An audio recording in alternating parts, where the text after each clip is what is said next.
Welcome to China in Focus. I'm Tiffany Meyer. Our top story, a top Republican calling on Beijing to release more Americans in custody after one was freed on Sunday. And we continue to push for the release of other wrongfully detained Americans. The U.S. throwing accusations at an employee of China's largest aerospace company. That's for trying to steal secrets from NASA and the U.S. military. Federal prosecutors call it a multi-year phishing scheme. Beijing taking issue with Washington after a U.S. Navy airplane flew above the Taiwan Strait, while China and the U.S. are at odds over the shipping lane.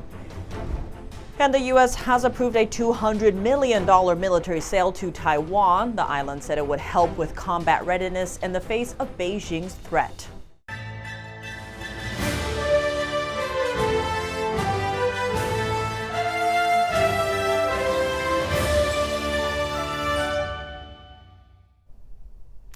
One American has returned home, 200 others still in Chinese custody. The State Department said it's pushing for the release of other Americans held in China. And we continue to push for the release of other wrongfully detained Americans. When it comes to David Lin, we are glad to see his release. David Lin was freed on Sunday. He's an American pastor who's been in Chinese custody for 17 years. Lin was handed a life sentence after allegedly helping build an unapproved church building. Congressman Michael McCall is the top Republican on the Foreign Affairs Committee. He said Lin's capture marks a rising trend of hostage diplomacy by authoritarians around the world. He also called for Beijing to free two other Americans, U.S. citizen Kai Li and Texan Mark Swiden. According to a rights group's estimates, they are among 200 U.S. citizens still detained in China. Kylie was detained on a 2016 visit to see relatives in Shanghai and is now serving a 10-year prison sentence. Never would we have imagined in our wildest dreams that he'd be whisked away by agents of China's Ministry of State Security on these charges of espionage. Mark Swiden is a businessman from Texas. Last year, a Chinese court upheld his death sentence with a 2-year reprieve. Swiden was first arrested on drug-related charges. His mother said she's afraid Swiden might try to take his life after spending over a decade behind bars. The State Department recommends that Americans reconsider travel to mainland China as they could be arbitrarily detained. The Justice Department making accusations about an employee of China's largest aerospace company, saying he tried to steal software and source code from NASA and the U.S. military. Federal prosecutors charged Song Woo with 14 counts of wire fraud and identity theft on Monday. NTD's Jeremy Sandberg has takeaways from the indictment. U.S. Attorney Ryan Buchanan says Chinese national Song Woo created email accounts to pose as U.S. researchers and engineers during a multi-year campaign. The indictment says Song tried to steal restricted aerospace engineering software that can be used to develop tactical missiles and weapons. Federal prosecutors say he used phishing emails that appear to be from a colleague, associate, or friend, asking for source code or software. The indictment says Song was an engineer at the Aviation Industry Corporation of China. The state-owned aerospace and defense company is under U.S. sanctions for military ties to the Chinese regime. The company is one of the largest defense contractors in the world and makes drones, helicopters, and stealth fighter jets. Prosecutors allege the scheme targeted employees of NASA, the U.S. Army, Navy, the Air Force, and the FAA. They say his emails also targeted people working at major research universities in Georgia, Pennsylvania, Michigan, and 3 other states. Song is facing a maximum sentence of 20 years in prison for 14 counts of wire fraud and a mandatory 2-year sentence if convicted of aggravated identity theft. The FBI and NASA's Office of Inspector General are leading the investigation. Jeremy Sandberg, NTD News. Next, a U.S. Navy aircraft flew through the Taiwan Strait on Tuesday, and Beijing is kicking up a stir. China claims the strait and the island of Taiwan as part of China, though the Chinese Communist Party has never ruled it. China's military scrambled fighter jets during the U.S. flight, soon alerting the American aircraft that Beijing viewed its presence as a provocation. Washington said the plane flew through international airspace and that the flight was part of the U.S. commitment to protecting a free and open Indo-Pacific. The event follows the passage of 2 German Navy vessels through the strait last week. That's in a show of Berlin's resolve to stand with Western allies on the issue of Taiwan. The U.S. just gave the green light for more than $200 million in military sales to Taiwan. The island's military said the purchase would help its troops stay ready for combat in the face of the threat of a Chinese invasion. Here are the details. The sale includes military spare parts. The State Department said Taiwan's military can easily absorb this equipment into its armed forces. The Chinese Communist Party sees Taiwan as part of China, despite never having ruled it. The U.S. doesn't have formal relations with Taiwan, but Washington is bound by law to sell defensive weapons to the island. Taiwan's defense ministry expressed thanks for the arms sale package. It said the package would become effective within a month. China has been ramping up pressure over Taiwan, including regular Coast Guard patrols near an island controlled by Taiwan, but situated very close to China. Next, a deeper look into a topic that national security officials say is high on the radar. The DOJ and FBI have sounded alarms about Russian disinformation and election interference. But there's another player in the game. With numerous reports linking China to similar tactics, why do federal agencies seem less vocal about the threats from Beijing compared to their stance on Russia? To discuss, we sat down with Rex Lee, security advisor at MySmart Privacy. Rex Lee, thank you so much for joining us. Great to have you back on the show. Tiffany, thank you for having me on the show. We have seen, the DOJ and the FBI recently coming out again to warn against Russian disinformation or election interference. And we've had several reports over the years showing that the Chinese Communist Party has also been doing that. Why do you think the FBI and the DOJ haven't been condemning China as much? When you look at ByteDance, a lot of people look at ByteDance, and I use them because of the developers of TikTok. And TikTok, let's face it, they're the #1 social media platform in the world. They're surpassing Instagram and Facebook and everybody, and they're being adopted. What we think is being worldwide, when in reality, there are many countries that have banned TikTok. And we saw those bans trying to be implemented here in the United States over the last couple of years.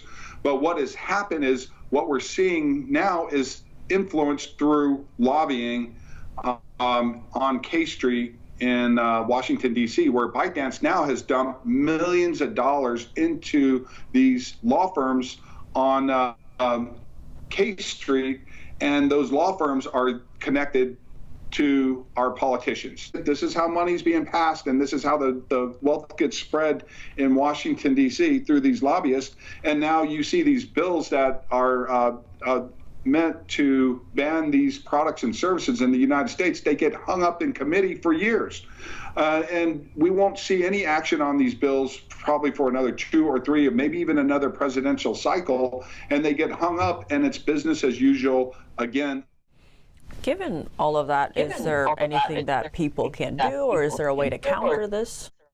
All we're hearing about right now during this election cycle is Russian misinformation and influence campaigns. That we're only hearing one side of it. We're not hearing about what China is doing, or about what North Korea is doing, or Iran doing.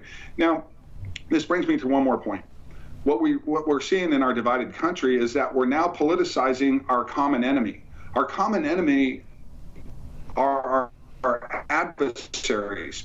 That's Russia, China, Iran, and North Korea, plus all other proxies concerned, like Yemen and some of these other countries where you're seeing all of these terrorist attacks being launched and so forth.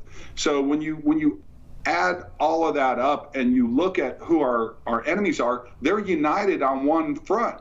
But yet when you look at it from the prism of here in the United States, it seems that everybody's associating the Russian threat, that somehow Russia's aligned with conservatives such as Donald Trump. So now our common enemy is being divided up and politicized as if, well, it's okay if we get Chinese influence as long as they're pushing to put the Democrat candidate in office, and it's not okay if the Russian is trying to put the conservative candidate in office. So Russia's good, China's not bad. We can't look at it that way, because Russia and China are aligning themselves, and they see the United States, England, and other Western nations as a common enemy that they're going after. And through hybrid warfare, what they're doing is dividing and conquering, and it seems to be working. Rex Lee, thank you so much for your time. Thank you. Coming up, former President Trump says a 60% tariff on Chinese goods is in the cards if he wins re-election. A new poll shows what voters have to say. The U.S. Drug Control Agency is closing down 2 of its key offices in China. That's even as officers struggle to stem the tide of fatal fentanyl wreaking havoc in America. What's behind the shutdown? Instead of cradles and baby bottles, young couples in Beijing are opting for chew toys and leashes. The trend unfolding as China grapples with a pressing population dilemma. I don't think my choice for not having a kid would make much of a difference for China. More on that after the break here on China in Focus. Welcome back to China in Focus. I'm Tiffany Meyer. A narrow majority of U.S. voters support Donald Trump's campaign vow to increase tariffs on imported goods, particularly from China. That's according to a new poll. Here's more. A Reuters poll shows over half of U.S. voters support a campaign promise from Trump that he would slap a 60% tariff on Chinese imports as well as a 10% tariff on goods from other countries. 41% said they were less likely to support the proposal. Trump imposed tariffs on over $300 billion worth of Chinese goods in 2018. To level the playing field, Trump forced Beijing into a trade deal, and the Chinese regime agreed to buy over $200 billion worth of U.S. goods. Back to the poll, it also showed Harris has a 5 percentage point lead over Trump nationally, though 7 battleground states could decide the result of the 2024 election. The U.S. has a $35 trillion national debt. In the Reuters poll, 37% see Trump as more likely to reduce the debt compared with 30% who picked Harris. Another 30% said neither would do so. The poll collected responses from over 1,400 registered voters online. It has a 3 percentage margin of error. U.S. weapons makers may now face obstacles in sourcing a key material. A new export restriction from Beijing on a metal called antimony took effect Sunday. The country has added a slew of key materials to its restriction list since last year. Many see the moves as a form of retaliation over Washington's efforts to keep advanced semiconductors and microchip know-how out of China. China's new rule puts limits on selling 6 antimony-related products overseas. China is the world's biggest producer of antimony, and over 60% of U.S. imports of the mineral last year came from China. Antimony is used in a wide range of industries, from chip making to the defense sector. But mineral economist David Hammond says he believes China's restriction wouldn't harm the U.S. that much. He says it's possible to find alternatives for antimony in the defense sector. He added that U.S. investors have already set their sights on other countries to replace China as a source for key metals. That's on top of the domestic supply sources like the antimony mines in Idaho. With those restrictions in mind, next a closer look at antimony. What is it and what is it used for? Antimony is considered even rarer than rare earth metals. The material is crucial for making both munitions and nuclear weapons. Data from the U.S. Geological Survey shows that China is the largest producer of antimony, accounting for almost half of the globe's mining production of it last year. Though China's antimony output has dropped significantly in recent years, plunging by about 1/3 within 3 years. This has driven up antimony prices to record highs of about $24,000 per metric ton, and prices could soon rise to $30,000 because of the new restriction. In 2022, the U.S. House Armed Services Committee addressed the critical issue of the antimony supply because there are no domestic mines for antimony. Right now, the Pentagon is backing an American company to work on an antimony and gold project on U.S. soil. The production was planned to start in 2028, but with recent Chinese export restrictions, the company is now trying to start sooner. Last year, China imposed stricter controls on critical minerals gallium and germanium, causing prices for both metals to soar. The House greenlights a new bill called the Protecting American Agriculture from Foreign Adversaries Act.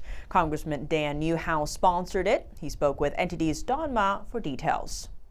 Because this is an important issue to the security of the United States of America. This legislation takes a very important step towards preventing adversaries from owning important critical links in our food supply chain in the United States.